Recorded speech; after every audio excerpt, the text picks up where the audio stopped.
अस्सलाम वालेकुम friends, welcome back. आपने टाइम निकाला मेरी ये वीडियो देखने के लिए। उम्मीद है आप खैरियत से होंगे और ये जो चैलेंजिंग टाइम है कोविड का, इसमें आप अपना ख्याल रख रहे होंगे। कल मुझे एक साहब का ईमेल आई।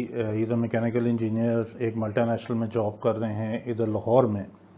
और उनका मसला ये है कि उनके एम्प्लॉयर ने उनको फीलर दे दिया है, यानी उनको अंदाज़ा हो गया है कि उनकी जॉब जाने वाली है। और फीलर से मुराद ये होती है कि आपको बता दिया जाता है कि आप कोई और अपना बंदोबस्त कर लें।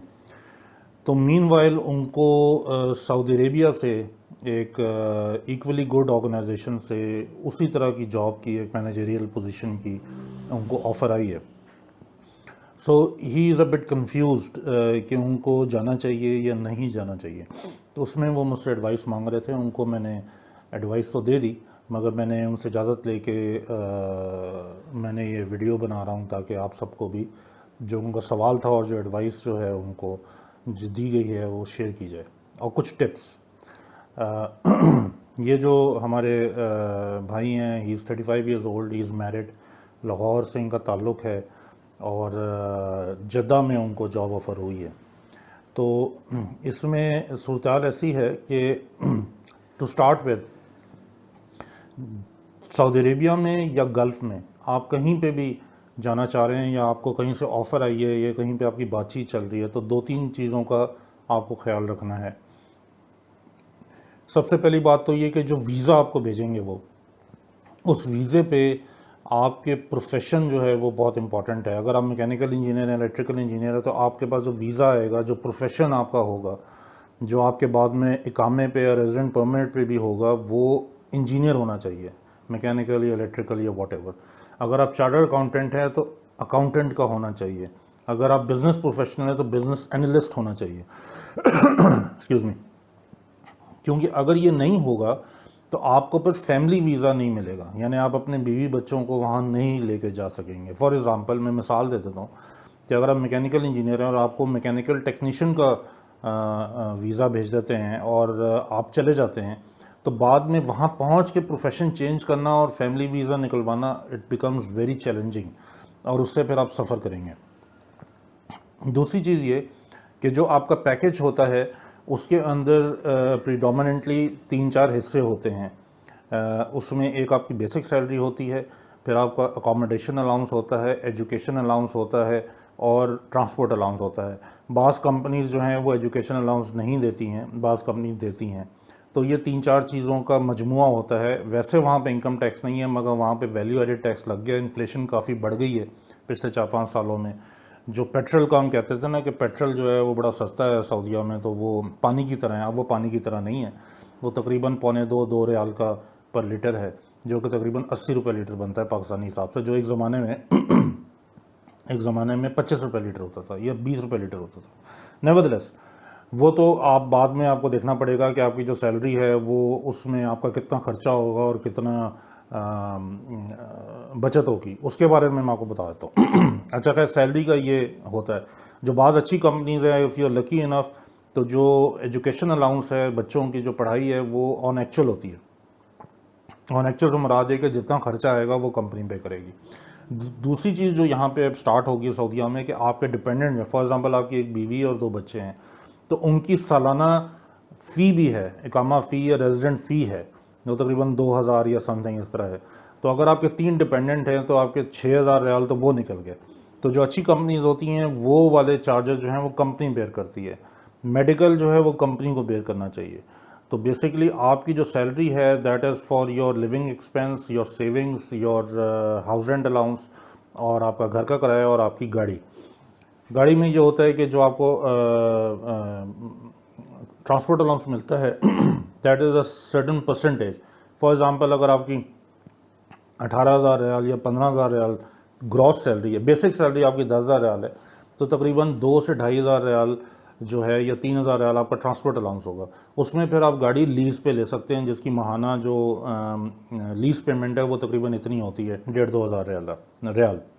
आप कैश पे भी ले सकते हैं और बाद में उसको रीइंबर्स करते रहें, मगर ये कि एडवाइजेबल ये है कि लीज़ पे ले। खैर सेपरेट सब्जेक्ट।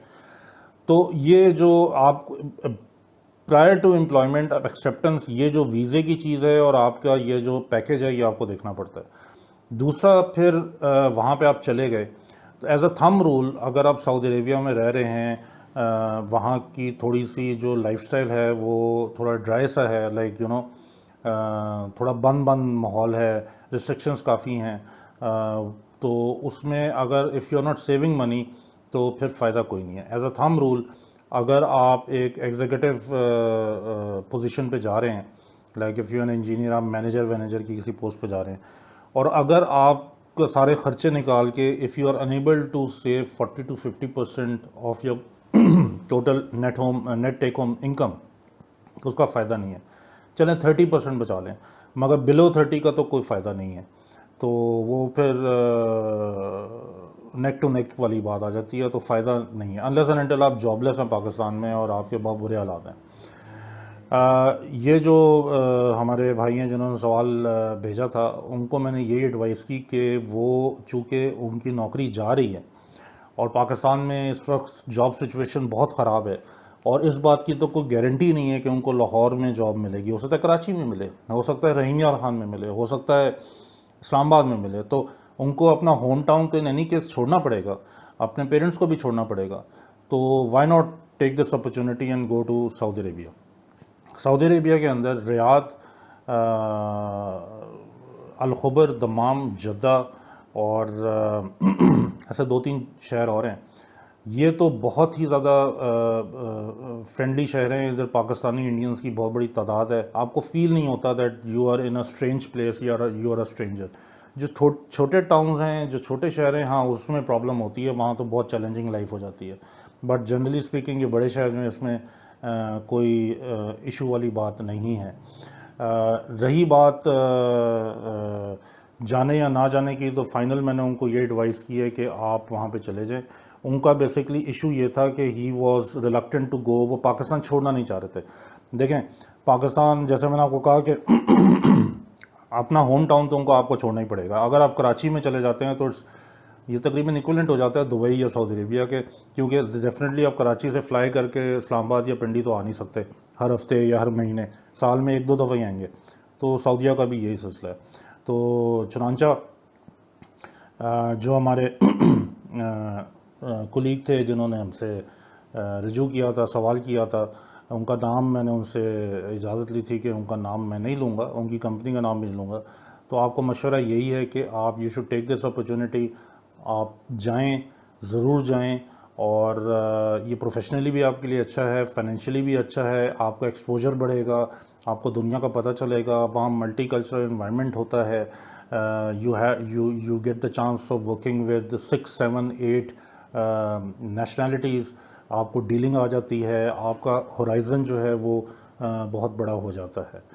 तो इस फाइनल वर्डिक्ट के साथ I would like to sign of.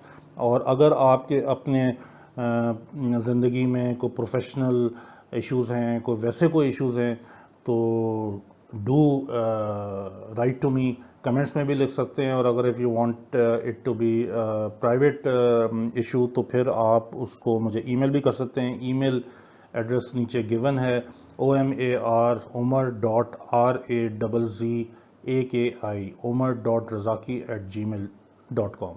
अपना ख्याल रखिएगा। नेक्स्ट वीडियो तक के लिए अल्लाह हाफ़िज़।